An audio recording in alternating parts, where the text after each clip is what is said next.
Hello guys, मेरा नाम है ज्योति और आज की इस वीडियो में हम बात करने वाले हैं हाल फिलहाल में ही स्टॉक मार्केट में लिस्ट हुई कंपनी ओला इलेक्ट्रिक मोबिलिटी के बारे में। सो इस कंपनी की प्रोफाइल की पूरी जानकारी लेंगे एंड थोड़ा बहुत इसका चार्ट एनालिसिस करके भी हम देखेंगे क्या है नहीं है और इसका फ्यूचर प्रेडिक्ट करने की भी कोशिश करेंगे। तो आप लोग इस स्टॉक में इन्वेस्ट करने से पहले एक बार अपने फाइनेंशियल एडवाइज़र से पूछ ज़रूर लेना, क्योंकि ये चैनल सेबी रजिस्टर्ड नहीं है और मैं सिर्फ एजुकेशनल पर्पस के लिए ही वीडियोस बनाती हूँ। ओला इलेक्ट्रिसिटी मोबिलिटी कंपनी की शुरुआत 2017 में भाविश अग्रवाल और अंकित भाटिया द्वारा की गई थी।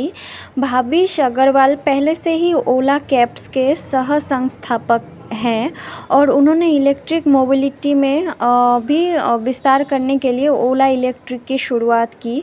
ये कंपनी भारत में इलेक्ट्रिक स्कूटर दूसरे इलेक्ट्रिक गाड़ियां बनाती है। गाड़ियों की चार्जिंग के लिए इसने हाइपर चार्जर भी लाया है एंड S1 और S1 प्रो इसकी मेन स्कूटर्स है जो इसने लाया है। तो अभी बात कर लेते हैं गाइस, ओला इलेक्ट्रिक मोबिलिटी कंपनी ने अपना IPO क्यों लाया। तो सबसे पहले गाइस निवेश की आवश्यकता थी। इसको IPO के माध्यम से कंपनी सार्वजनिक रूप से शेयर बेचती है जिसे उससे बड़े पैमाने में पूंजी मिलती है और इस पूंजी को वो लोग यूज़ करते हैं अपने ग्रोथ के लिए। फिर थोड़ा बहुत जो कर्ज होता है कंपनी के ऊपर उसको चुकाने के लिए ये IPO लाया गया है। फिर इसका जो ब्रांड वैल्यू है उसको बढ़ाने के लिए और भी थोड़ा बहुत विस्तार करने के लिए इंडिया एंड इंडिया के बाहर भी इसका विस्तार हो, इसके लिए इन्होंने अपना IPO लाया है। देखिए आप लोगों को पता ही होगा अभी कुछ दिन पहले ही ये NSE BSE में लिस्टेड हुई है। तो आपको इसका जो पहले 950 प्रति शेयर निर्धारित किया गया था और IPO के ज़रिए 7,000 करोड़ रुपए जुटाने टारगेट था कंपनी का। 150 में लिस्ट होने वाली थी बट ये 75-76 रुपये के करीब लिस्ट हुआ एंड उसके कुछ दिनों में ही ये स्टॉक का प्राइस दुगुना मीन्स डबल हो गया। सो जिन्होंने भी IPO में इन्वेस्ट करा होगा उनका अच्छा खासा उनको रिटर्न मिल गया होगा अभी तक, लेकिन जिन्होंने भी हाई पे ख़रीदा है उनका थोड़ा बहुत इशू फेस हो सकता है। तो गाइस, अगर आपने इस कंपनी का स्टॉक लेके रखा है एज ए लॉन्ग टर्म के लिए और आप ये सोच के चल रहे हो कि आप इस कंपनी के शेयर को लॉन्ग टर्म तक होल्ड करना चाहते हो, तो आपको इस कंपनी के कस्टमर बेस के बारे में भी पता होना चाहिए, क्योंकि कस्टमर्स ही हैं जो कोई भी कंपनी को बढ़ा सकते हैं या फिर डुबा सकते हैं।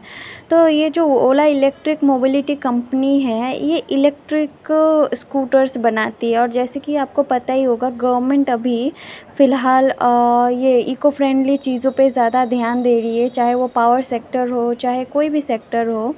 तो यहाँ पे मीन्स इलेक्ट्रिक स्कूटर्स वही लोग ख़रीदते हैं जो इको फ्रेंडली चीज़ें यूज़ करना पसंद करते हो या फिर आपको भरोसा हो जैसे गवर्नमेंट इन सेक्टर्स में बढ़ावा दे रही है तो क्या आगे जाके ये कंपनी अच्छा परफॉर्म करे तो फिर आप इसको होल्ड कर सकते हो। बाकी बहुत सारे शेयर में ऐसा देखा गया है लिस्टिंग के बाद अच्छी खासी मूव आने के बाद लगातार गिरता रहता है एंड जो प्राइस पे चल रहा हो उससे बहुत नीचे ट्रेड करने लगता है। सो अभी मीन्स टोटली ट्रस्ट के ऊपर डिपेंड करेगा एंड टोटली गवर्नमेंट के ऊपर डिपेंड करेगा एंड लोगों के माइंडसेट पे डिपेंड करेगा, ये स्टॉक का फ्यूचर डिसाइड करेगा। बाकी आप लोग अभी सोच ही रहे होगा एक अकेले कंपनी तो है नहीं जो इलेक्ट्रिक स्कूटर्स या इलेक्ट्रिक व्हीकल बनाती होगी। तो बात सही है गाइस, अकेले ओला इलेक्ट्रिक मोबिलिटी नहीं है, Ather energy, Bajaj auto, Hero electric, TVS motor company, Mahindra electric, simple energy, Yulu, ये सब कंपनीज है जो इलेक्ट्रिक व्हीकल्स बनाती है। तो गाइस अभी बात कर लेते हैं इंडिया में इलेक्ट्रिक व्हीकल्स की डिमांड कितना है। तो गाइस जैसे जैसे जलवायु परिवर्तन और पर्यावरण के प्रति लोगों की जागरूकता बढ़ रही है वैसे वैसे इलेक्ट्रिक चीज़ें एंड इको फ्रेंडली चीज़ों के प्रति भी लोगों का थोड़ा बहुत डिमांड बढ़ता जा रहा है और गवर्नमेंट भारतीय सरकार ने इलेक्ट्रिक वाहनों को बढ़ावा देने के लिए कई योजनाएं और सब्सिडी भी पेश की है, जैसे कि फेम और भी बहुत सारी चीज़ें, गवर्नमेंट भी इन सब चीज़ों को बढ़ावा दे रही है, इको फ्रेंडली चीज़ों को। डीजल और पेट्रोल से जो गाड़ियाँ चलती है उससे बहुत ज़्यादा प्रदूषण भी फैलता है, तो सारी चीज़ों को रोकने के लिए इको फ्रेंडली चीज़ों को बहुत ही ज़्यादा बढ़ावा दिया जा रहा है अभी। तो यहाँ पे देख सकते हो गाइस, ये 15 मिनट का टाइम फ्रेम है और यहाँ पे 130 से लेकर के 135 के बीच में एक सपोर्ट जोन दिख रहा है और मार्केट ने 160 का जो मीन्स हाई लगा के आया है 158 का, और देन यहाँ पे अभी नीचे ट्रेड कर रहा है, थोड़ा बहुत गिरा है। और अभी आज का जो टारगेट है मुझे लगा 146 तक जाएगा, और सेकंड इसका टारगेट जो है 160 का है जो कि इंट्राडे के लिए है। बाकी यहाँ पे देखते हैं गाइस, अभी थोड़ी बहुत गिरावट आई है क्योंकि इसका जो रिपोर्ट वो नेगेटिव आया था थोड़ा बहुत, इसीलिए स्टॉक का प्राइस गिरा है। अभी मैंने यहाँ पे 4 आवर का टाइम फ्रेम ले लिया है गाइस, और यहाँ पे देख सकते हो ज़्यादा कैंडल्स नहीं है क्योंकि हाल फिलहाल में ही लिस्ट हुआ है ये कंपनी, सो थोड़ा बहुत ही कैंडल देखने मिल रहा है हमको। तो फर्स्ट डे यहाँ पे अपर सर्किट लगी थी, सेकंड डे भी अपर सर्किट, देन थोड़ा बहुत यहाँ पे सस्टेन किया एंड मार्केट ने यहाँ पे एक सपोर्ट लिया, आप लोग देख सकते हो इस जोन पे, और फिर वहाँ से नेक्स्ट डे वापस यहाँ पे अपर सर्किट लगाया मार्केट ने एंड लगातार 2 दिन अपर सर्किट लगाया, फिर यहाँ पे एक हाई लगाया।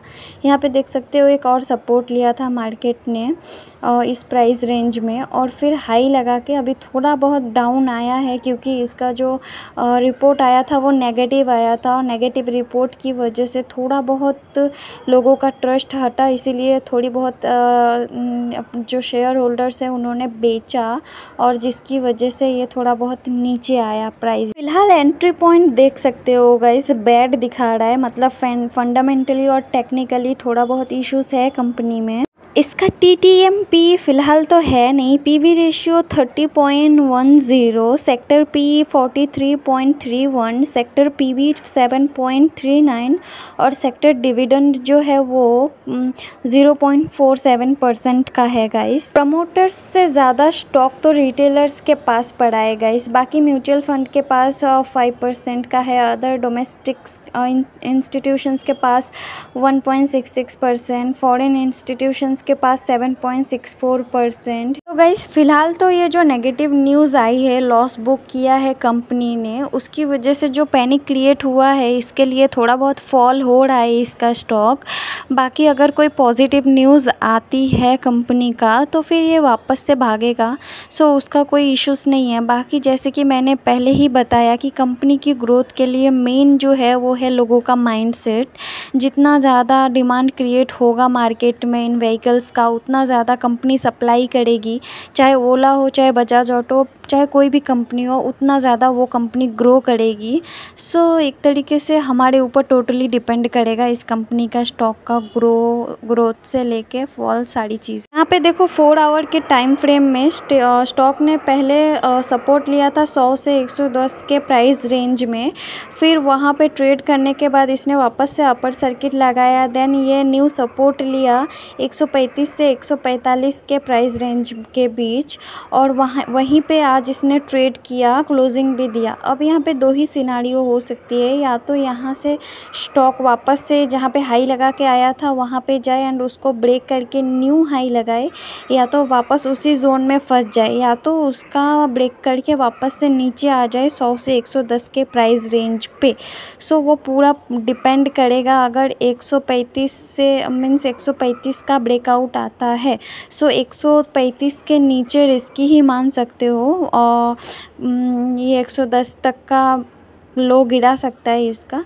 बाकी देखते हैं धीरे धीरे कि कोई पॉजिटिव न्यूज़ आती है तो वापस से ये कवर कर ही लेगा, उसका कोई टेंशन नहीं है।